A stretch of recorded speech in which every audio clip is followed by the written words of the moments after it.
right, good evening and welcome back to Gun Bunny Customs.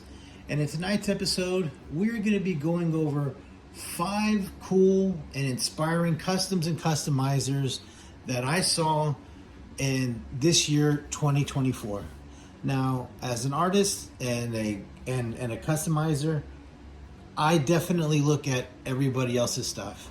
I constantly look up things, ideas that I want to do, and I want to make sure nobody else has done them or nobody else has done them the way that I want to execute them.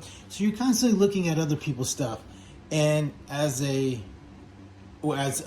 most of us, we sort of have a level, most customizers, we do have a level of competition in us where we want to continue to get better and better and grow in our skills to try to outdo in a friendly, competitive kind of way the next guy. And there is something that you can learn by looking at everybody else's work, whether their work is above yours or below yours. There's always something that you can learn, either in how to or how not to do something, or just the raw creativity that person put into that particular piece of art, custom, whether it was a figure, a vehicle, or whatever. So there's something that can be learned from everybody, and there's something in particular that I like from all 5 of these customizers.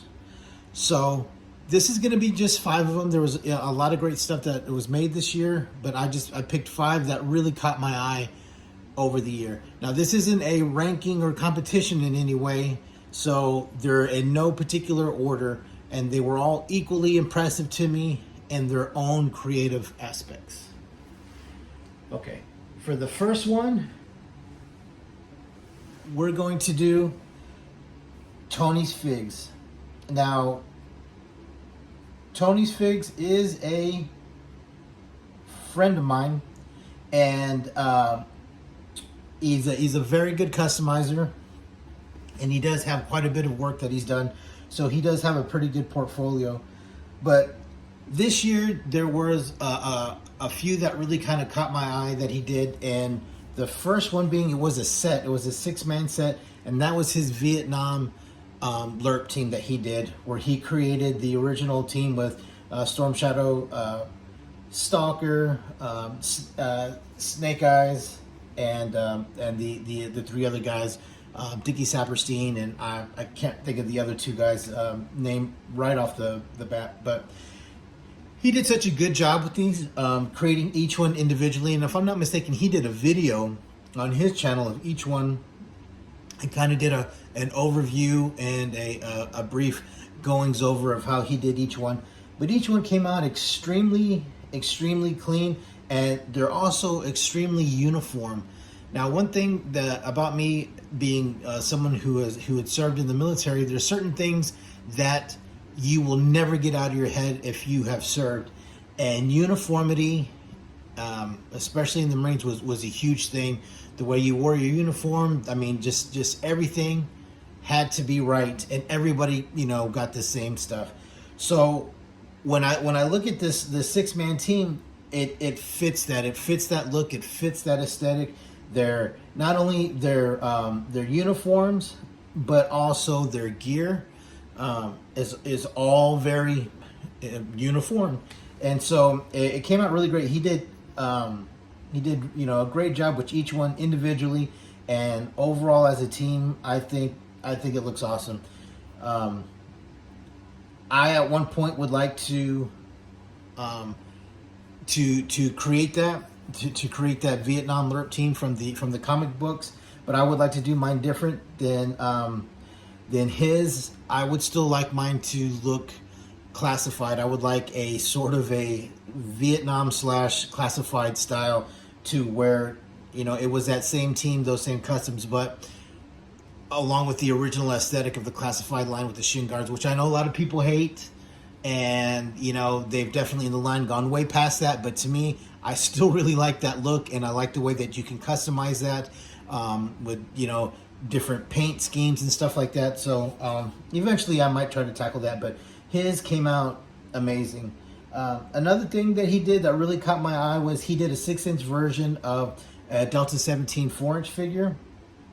And I don't collect Delta 17. I don't collect the 3 3/4 or 4-inch stuff, but man, his take on it, his 6-inch version take on it, is so spot on, and the paint is clean, and it looks like it could have been, manufactured and produced and sold by Delta 17. I think his name is Shepard. There you go. You can see at the bottom, the Delta 17 leader.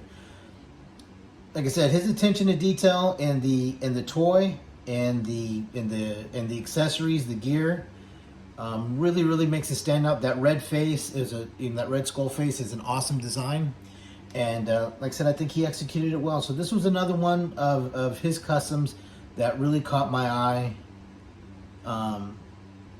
This year, and so I wanted to go ahead and showcase some of his work and give him a shout out.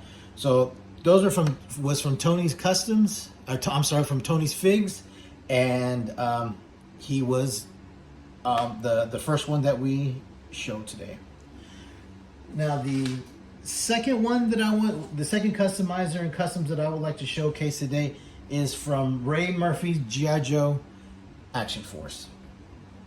Now, he does some really crazy stuff. And by crazy, I mean the level of detail that he puts into his camouflage.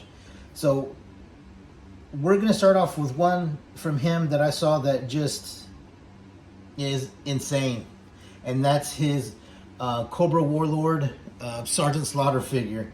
And his paint job, that camouflage, the medals on his chest, his accessories, his web gear are all flawless. They're amazing. The color scheme that he picked, the way that he laid out that camo pattern all over, I mean, it's amazing. It is definitely a level of detail that you don't see a lot of people able to execute. Most, I would say 90+% of customizers that I've seen out there would have an extremely difficult time painting that level of detail in the camouflage, of making those camouflage splots and splats just look so clean.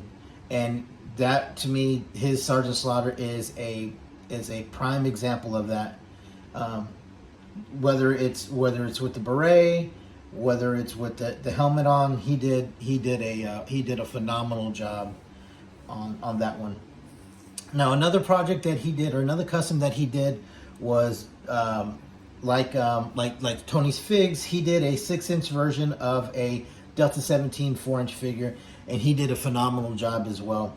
He did Rooster, which is Delta 17's comm and recon guy, and man, the face paint, the camouflage pattern, the level of cleanliness and detail, like in the insignia patch on his left shoulder, the 40 mic rounds on his side, all of that stuff. I mean, it looks just like the figure, and just like Tony's Figs.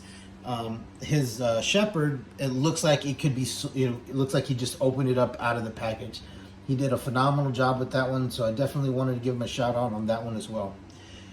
Now, lastly from him, another one that he caught my eye is his version of the Vietnam era LERP team was Snake Eye, Storm Shadow, and Stalker. Now, he did a different approach, and that's one of the great things about customizers is everybody's unique eye and approach to things. And he brought in his level of camouflage detail and on some of these figures in the pants, where he mimics that tiger stripe camouflage pattern from Vietnam. I mean, perfectly. He did a great job, and level of cleanliness is insane. And just like Tony, he did all six guys, and along with their their weapons and their gear, and he just did a phenomenal job. So I'm definitely I'm definitely inspired by these two to attempt to make my version of it, but they've done such a great job that they're definitely going to be hard to compete with. And so he's been cranking out phenomenal work for a while, and he's definitely, his level of detailing and precision in that camouflage is definitely something that that I aspire to attain. Okay, also for Ray Murphy, G.I. Joe Action Force, there was another custom that he did that I want to definitely shout out, and that's going to be his SAS Force Panther and MMS that he did that replicates and emulates the UK release of this, and it is awesome. I loved how he did it. He did the matching Action Force. He's got the matching Action Force decals on there. I mean, and it looks like it was from the factory. It looks like something that could be, you know, a UK exclusive release or something like that.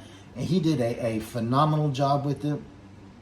I really like the way he, like I said, emulated that UK version of this toy. And also somebody, you know, making a custom vamp in MMS. I haven't seen anybody else customize an MMS, and he did a great job emulating the Action Force version of that.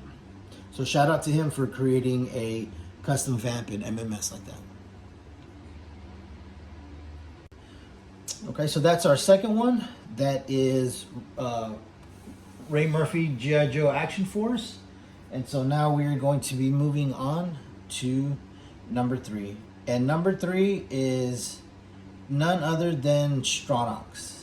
Now, everybody knows Stronox Customs Figures. He has a prolific body of work as far as his custom figures. They're amazing. They've been amazing for years. He is one of the very few G.I. Joe Classified customizers that I've seen since the line began, and he's still customizing them, you know, heavily. And there's not too many guys who have stuck around in the customizing world for G.I. Joe Classified like he has. Very few people have that amount of longevity, and like I said, have that prolific body of work.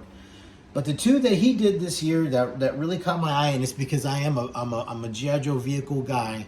He did 2 versions of the vamp that I just thought were awesome. That he did an amazing job with both the vehicle and the driver. The first one being his desert colored vamp and clutch, so it's very reminiscent of the Mark II, but it has the twin 50 cals and no door, no roof, like the original vamp. But he gave it that classic desert look, and he did a phenomenal job. Like I said, not only with the vehicle and painting it and detailing it up, but I mean, he even painted up and detailed the alternate driver's helmet head, and it looks great. He did a phenomenal job, like I said, across the board, and I was very happy to see. I love seeing custom vehicles, and I was very happy to see these, that somebody, you know, put some creativity into to a vamp, and I was definitely glad to see that one. Now, the next one that he did that I really liked was he did a 788 Fire Team vamp and driver to support the Hiss and the 788 Fire Team, and it looks great. It does have that classic Stinger look, but it's, you know, it's on a vamp body. He's got some attachments that look like they're from Pixie's design, the way that they're laid out, the door, the roof, and the part that goes to the back on the side of the 50 cals, and it gives it a different and unique profile and look, but it fits right in, you know, with it being right next to a Stinger, in between a Stinger and a vamp. It looks right at home in between them. He did a phenomenal job making it match the aesthetic of that without going too far, without taking it overboard and throwing a bunch of extra stuff on it. And he's got the clean Fire Team driver to go along with it. And so I think he did a phenomenal job on these 2 vamps, and that's why I wanted to give him a little bit of some love and a shout out and spotlight on those, along with all of the other amazing figures that he did this year. And it was, as I was looking through them, it was just like, well, how many of those could I actually put on? I could have pretty much put on all of them. And he does other lines as well, but I generally just kind of go after and look at the G.I. Joe Classified ones. All right, so that's the third one, and that was Stronox Custom Figures. All right, And next on the list is Christopher George. Now, I saw this mothership, and I remember thinking as a kid when I was watching the opening sequence to the cartoon, how amazing it would be to have that. The playability of that, of being able to have one of those things, almost like a flying terrordrome, where you can open things up and put vehicles in there, and you can put figures in there, and in different parts of it, in the cockpit, and the communications area, and the storage, weapons area, the armory, vehicle storage, all that kind of stuff, having all those different compartments in there. And he actually made one, and it looks insane. Just the size of it alone, just the sheer size of taking on a project and a task that difficult, that large, that space consuming is really, really admirable. The ambition behind that and the execution of it is really insane. I mean, he put details all along the top of it, the sides of it. You have the different gunner stations, and you also have the ability to have vehicle and troop storage around it. And he did an amazing job, and I just got to give a shout out to that. Like I said, the pure ambition of somebody to even attempt to execute a custom on that size. And you also got to think that's a vehicle to accommodate the 3 3/4, the original O-ring line, which I usually don't really ever look at, and I don't customize or collect or anything like that. But like I said, because of the size, the execution, and the ambition of this vehicle, I definitely had to put it on, as one of the top 5 customs and customizers that I saw this year in 2024. So shout out to Christopher George, 1987, did a hell of a job on that mothership. Okay, and our last one going into the final segment of this episode is going to be none other than Toy Higante. And the only thing that he kind of completed that was Joe this year was this kind of almost kind of like an updated Outpost Defender, but it also has the aesthetic of the original G.I. Joe headquarters, which is, when you look at it, that is insane, that you could see that it replicates and it emulates images from that toy. And his level of detail in his fabrication is something that I definitely attain to. I want to try to attain. It is insane how he can just pick up small bits and pieces of plastic, of whether it's stock, evergreen styrene or whatever it is that he uses, or pieces of models of old toys or whatever he is, and the way that he breaks them down and he puts them into. I mean, think about it. It's just sort of a wall. It's just sort of a barrier.